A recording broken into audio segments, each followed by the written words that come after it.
நாம இன்னைக்கு பார்க்க போற கதை தமிழ்நாட்டுல ஒரு விவசாயியோட வயல்ல ஆரம்பிக்குது. ஆனா அதோட தாக்கம் உலக பொருளாதாரம், வேதியியல், ஏன் நம்மளோட சாப்பாட்டு தட்டோட எதிர்காலம் வரைக்கும் போகுது. இது வெறும் உரம் பத்தின விஷயம் இல்ல, நம்ம எல்லாருடைய வாழ்க்கையும் பாதிக்கிற ஒரு பெரிய நெருக்கடி. வாங்க இத பத்தி விரிவாக பார்க்கலாம்.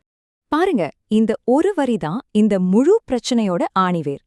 இது வெறும் வார்த்தைகள் இல்ல, இது ஒரு விவசாயியோட வேதனை. அவரோட உழைப்புக்கும் அதுக்கான பலனுக்கும் நடுவுல ஒரு பெரிய இடைவெளி விழுந்துருச்சு.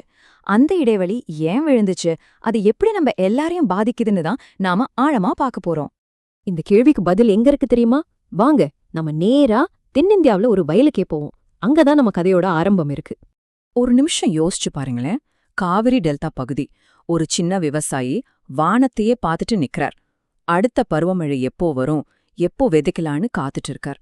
அவரோட மொத்த குடும்பத்தோட எதிர்காலமும் அந்த சின்ன துண்டு நிலத்துல தான் அடங்கியிருக்கு.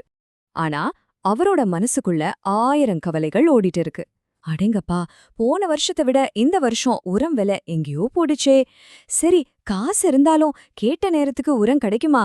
கிடைக்கலனா விளைச்சல் என்ன ஆகுறது? கடன் வாங்கி விவசாயம் செஞ்சு கடைசியில கையில நிக்கிறதுனமோ ஒண்ணுமில்லையே. இதுதான் இன்னைக்கு ஒவ்வொரு விவசாயியோட மனக்குமுறல்.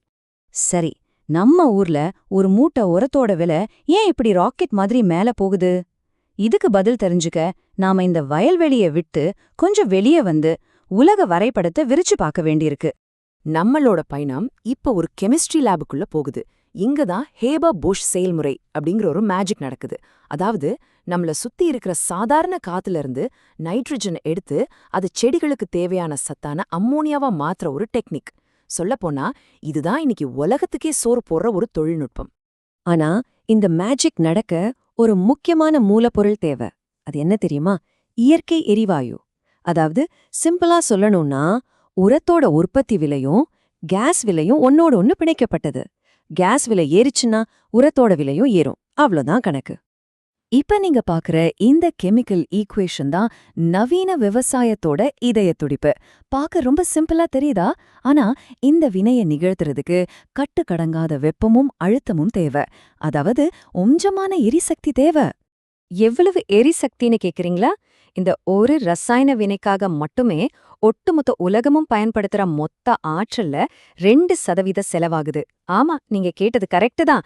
2% உலகத்துல இருக்கிற எல்லா கார்கள், விமானங்கள், தொழிற்சாலைகள் பயன்படுத்துற மொத்த ஆற்றல்ல 2% வெறும் உரம் தயாரிக்கிறதுக்கு மட்டுமே போகுதுன்னா பாத்துக்கோங்க. சரி, இந்த சயின்ஸை இப்ப நிஜ உலகத்தோட கனெக்ட் பண்ணி பாப்போம். உலகத்துல எங்கேயோ ஒரு மூலையில ஹார்மோஸ் ஜலசந்தின்னு ஒரு சின்ன கடல் வழிப்பாதையில ஒரு ராணுவம் முற்றுகை நடக்குது. இதனால உலகத்தோட யூரியா ஏற்றுமதியில கிட்டத்தட்ட பாதி அப்படியே நின்னு போகுது. இதோட விளைவு, கண்ணை மூடி திறக்கிறதுக்குள்ள 1 டன் யூரியாவோட விலை 60%க்கும் மேல ஏறிடுச்சு. உலக சந்தையில ஏறுற ஒவ்வொரு ரூபாயும் நேரா வந்து நம்ம காவிரி டெல்டா விவசாயியோட தலையில தான் விழுது. அங்க எங்கேயோ நடக்கிற போர் இங்க நம்ம விவசாயியோட பட்ஜெட்டை காலி பண்ணுது. இப்படி ஒரு உலகப் புயல் அடிக்கும்போது நம்ம விவசாயிகளை காப்பாத்த இந்தியா என்னதான் பண்ணுது? அரசாங்கம் எப்படி இந்த நெருக்கடியை சமாளிக்குது? முதல்ல நம்ம பலவீனம் என்னன்னு நாம புரிஞ்சுக்கணும். நாம யூரியாவை இங்கேயே தயாரிச்சாலும் அதுக்கு தேவையான இயற்கை எரிவாயுவுக்கு வெளிநாடுகளை நம்பியிருக்கோம். மத்த உரங்களான பாஸ்பரஸ், பொட்டாசியத்துக்கு நாம கிட்டத்தட்ட முழுமையாவே இறக்குமதியை தான் நம்பியிருக்கோம். இதுதான் நம்மளோட மிகப்பெரிய சவால். இந்த சவாலை சமாளிக்க அரசாங்கம் ஒரு பெரிய பாதுகாப்பு வலைய வரைச்சிருக்கு. அதுதான் உரங்களை முன்கூட்டியே வாங்கி இருப்பு வைக்கிறது. இந்த எண்களை பாருங்க. டிஏபி உர இருப்பும் ஒரே வருஷத்துல 100% அதிகரிச்சிருக்கு. இது உலக சந்தை அதிர்ச்சியிலிருந்து நம்மள காப்பாத்துற ஒரு தற்காலிக கேடயம் மாதிரி. ஆனா இந்த பாதுகாப்புக்கு நாம கொடுக்கற விலை ரொம்ப ரொம்ப அதிகம். விவசாயிகளுக்கு மலிவு விலையில உரம் கிடைக்கணுங்கிறதுக்காக அரசாங்கம் கொடுக்கற மானியம் மட்டும் சுமார் 1.71 லட்சம் கோடி ரூபாய். இது நம்ம நாட்டு பட்ஜெட்ல ஒரு மிகப்பெரிய தொகை. ஆனா இங்கதான் ஒரு ட்விஸ்ட். நாம இவ்ளோ நேரம் பேசிட்டு இருந்த இந்த உலக அரசியல், போர், விலைவாசி உயர்வுன்னு இந்த பெரிய பிரச்சனைக்குள்ள இதை விட ஒரு பெரிய அமைதியான பிரச்சனை ஒளிஞ்சிட்டு இருக்கு. அதுவும் நம்ம கண்ணுக்கு தெரியாம நம்ம கால் கீழேயே வளர்ந்துட்டு இருக்கு. வாங்க திரும்பவும் நம்ம விவசாயியோட வயலுக்கே போலாம். யூரியாவுக்கு அதிக மானியம் கிடைக்கிறதால விவசாயிகள் அதை தேவைக்கு அதிகமா பயன்படுத்துறாங்க. இதனால மண்ணோட ஆரோக்கியம் மொத்தமா கெட்டு போகுது. பொதுவா ஒரு மண்ணுக்கு நைட்ரஜன், பாஸ்பரஸ், பொட்டாசியம் 4:2:1ங்கிற விகிதத்துல இருக்கணும். ஆனா பஞ்சாப்ல பாருங்க, அந்த விகிதம் எப்படி தலைகீழா மாறி இருக்குன்னு. இது மண்ணுக்கு நாமளே வைக்கிற ஸ்லோ பாய்சன் மாதிரி. அப்போ நம்ம குட்டுற இந்த எக்ஸ்ட்ரா யூரியா எல்லாம் எங்க போகுது?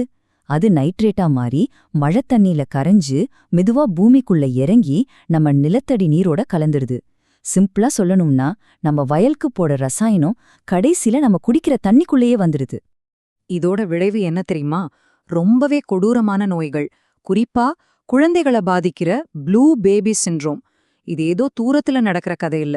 நம்ம தமிழ்நாட்டிலேயே கோயம்புத்தூர், திருப்பூர் பகுதிகள்ல 37% நிலத்தடி நீர் மாதிரிகள் ஆபத்தான நிலையில இருக்குன்னு சொல்றாங்க.